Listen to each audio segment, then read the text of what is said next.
that a proxy, I mean, we don't want to have a meeting and not be represented, so. Pardon? That might just be the way to say it. Mayor Dahl? With your permission, Mr. Chair, Councillor Gardner, wording perhaps to the effect that if regional council doesn't see fit to go for a second position, I'm sorry, that's not great wording, that is an alternate, we look at a proxy, something like that, and I'll leave that to the clerk to do her excellent wordsmithing. Councillor Gardner? Thank you. It says that there needs to be a legislative change in order for local councils to appoint alternatives. Well, all these require changes. True. That'll just be a legislative one.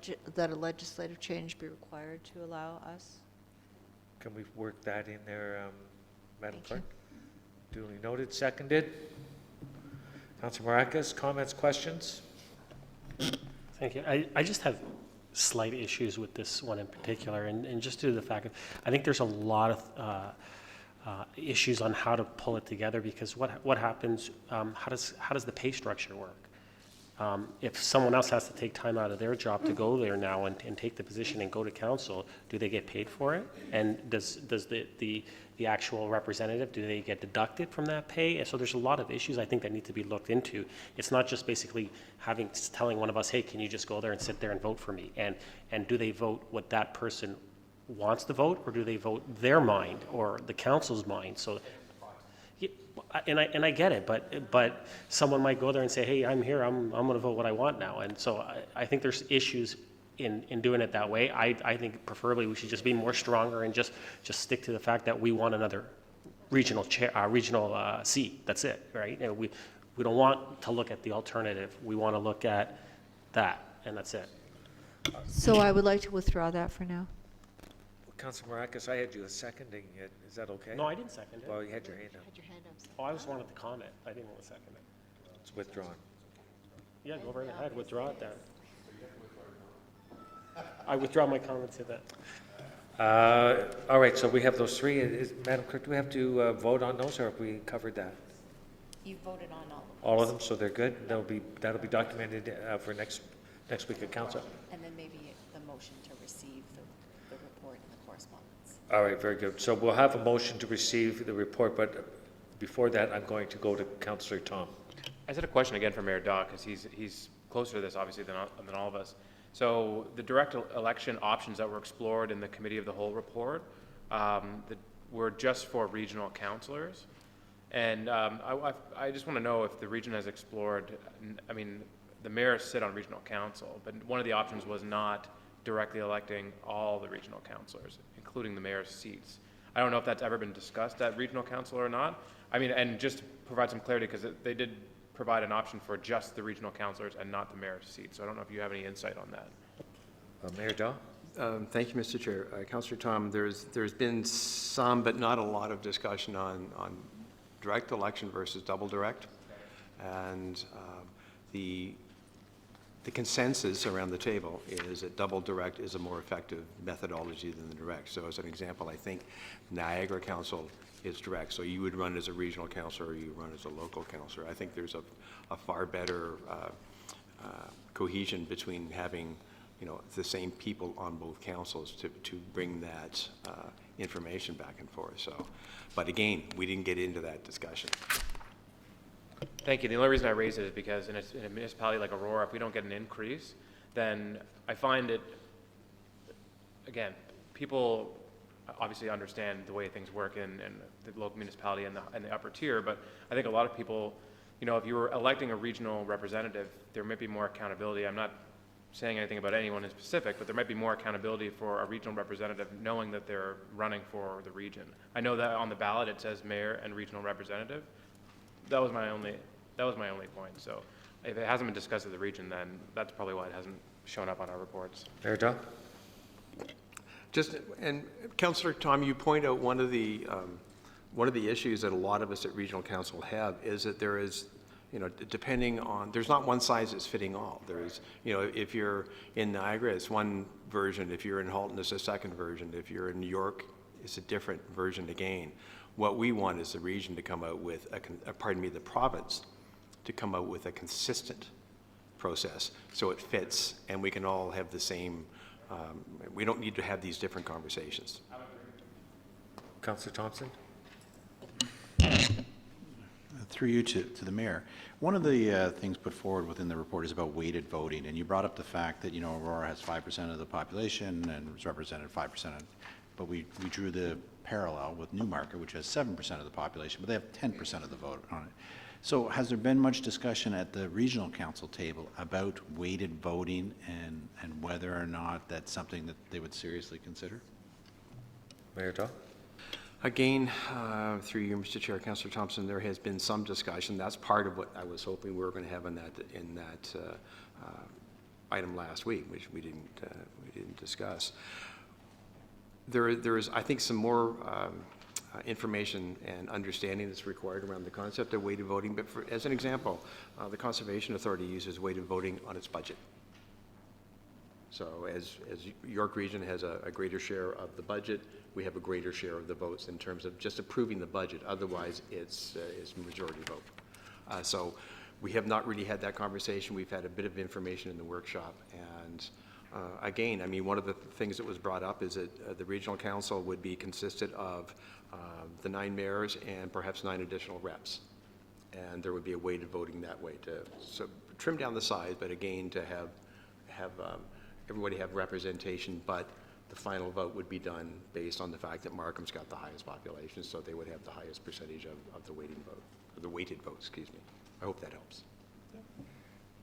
No, I mean, I think we can all think logistically of the challenges associated with it, but, just appreciate the comments. Thank you. If there's no further comments or questions, we'll vote on to receive the information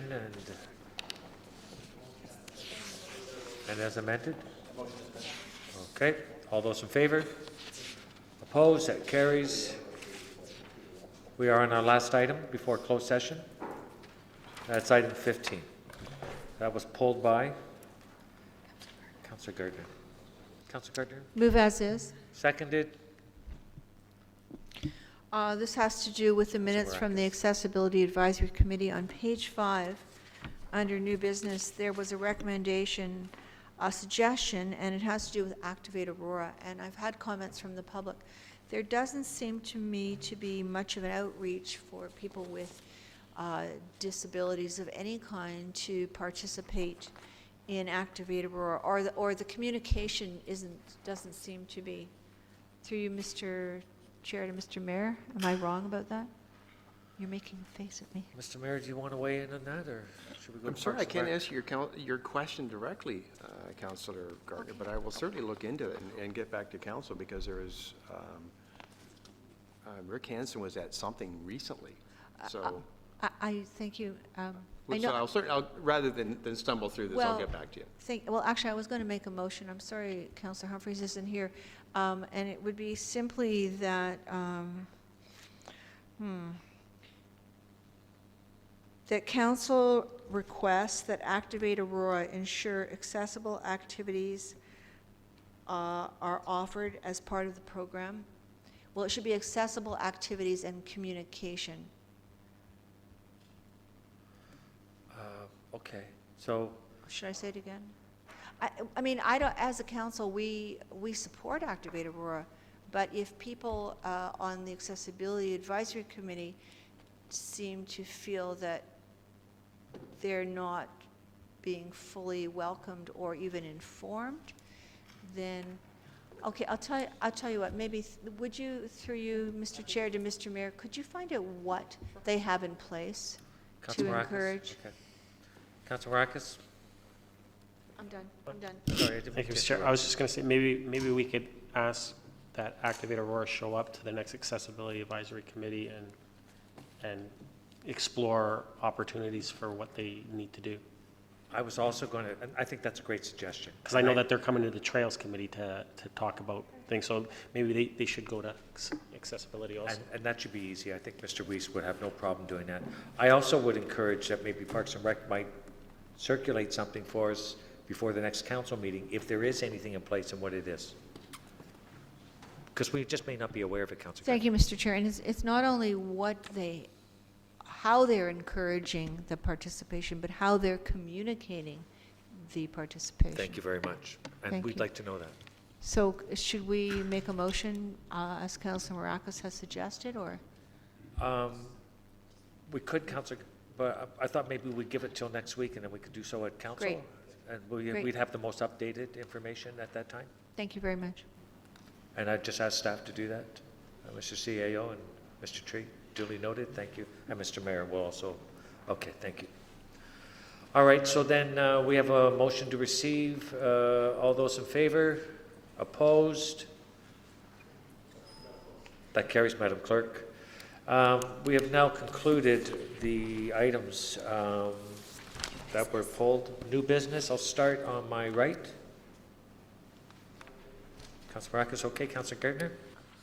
I just wanted to, at long last, welcome Mr. Jim Tree to the General Committee meeting. Did something happen to Mr. Downey? I don't know, but usually if a vacation. staff sits in, we acknowledge their presence. So, hi. I'm sorry, I should have done that earlier.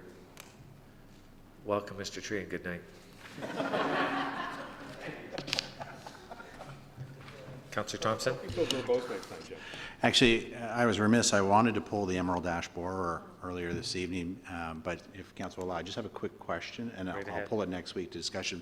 But since Mr. Tree is here, so the report before us speaks to continuing the program next year, but does that mean that we will also continue to use Imajet? Mr. Tree? Through you, Mr. Chair, it allows us to, in terms of what we've got approval to do, unless council decides otherwise, that would be our intention. Councillor Thompson? You know, I know some councilors, you know, share perspective that maybe we want to reconsider or rediscuss the use of Imajet. It's certainly been in the news a lot with other communities. And so I just, even though we approved it on consent, I just want to let council know that it's my intention to pull it next week and talk again about triazine versus Imajet. Thank you. If there are other municipalities that have pulled that program, I think it would be useful for council to know that, Mr. Tree. I know that there's a lot of legislation in against spraying crops and such with the neonicotinoids. So just so there's clarification, because I think it's in the application is what I'm alluding to. New business, Mayor Dahl? Well, it's not really new business, Mr. Chair, but I did want to wish our good friend Diane Buchanan a speedy recovery. She had her knee surgery today. So, and I'm going to wish my daughter a happy birthday. Thank you, Mr. Mayor. Dad? Councillor Tom, nothing? Councillor Kim? Councillor Perry? All right, so that concludes new business. Madam Chair, Madam Clerk, we will now go to, could I have a motion to go into closed session? Councillor Thompson, Councillor Maracas, all those in favor? That carries. What about staff? We can send staff home. That's why we do